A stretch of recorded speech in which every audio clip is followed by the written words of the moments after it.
ধানের বড়দের এই জমিটা ওই ছেলেটা লিজ নিয়ে করার পরে ওই আতোয়ার শেখ বলে কি এই জমিটা আমার প্রয়োজন, তুমি এই জমিটা ছেড়ে দাও। এই জমিটাও ছাড়ে না ছাড়ার সূত্রপাতে এই আতোয়ার শেখের ছেলে অর্ডার করে এবং আতোয়া আগুন ধরাই দেয়।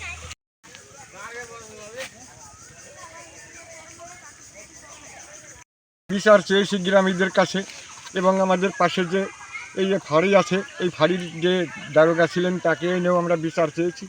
এ পর্যন্ত আমরা কোনো বিচার পাইনি। আর আমরা এখন কি করব, আমরা এটা ভাবেও কুল পাচ্ছি না। আমরা কি সংখ্যালঘু দেখে কি আমাদের বিচার হবে না? আমরা কি বাংলাদেশের বসতি না? আমরা কি এখান থেকে চলে যাব না আপনারা রাখবেন আমাদের?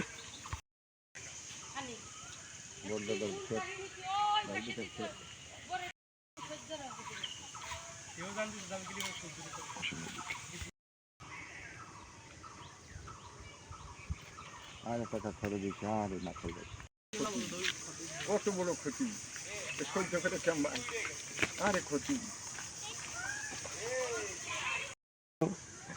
আতো আমার বরজ পড়াই দিছে। এটা এই যে বরজ আমার সম্পূর্ণ বরজ আতো আমার পড়াই দিছে। এটাই আমার কষ্ট ব্যাপার। এই লাখ লাখ টাকা কোটি কোটি টাকার ভিতর আছে, সেই টাকাগুলো আমার নষ্ট হয়ে গেছে খুব পড়ার জন্যে। এই পড়ার জন্যে নষ্ট হয়ে গেছে। তাই 100% উপরে এই জায়গাটা, তাই কত কষ্ট করে ক্লান্ত করে কত কিসের বাধা খাটাইয়া এবং 10টা-12টা গৃহস্থ এই খেতেই তারা কাজ করত এবং তারা সংসার বসাইতো। এটা 40 জনে কাজ করে। তাই আমি খুব ক্লান্ত হয়ে গেছি।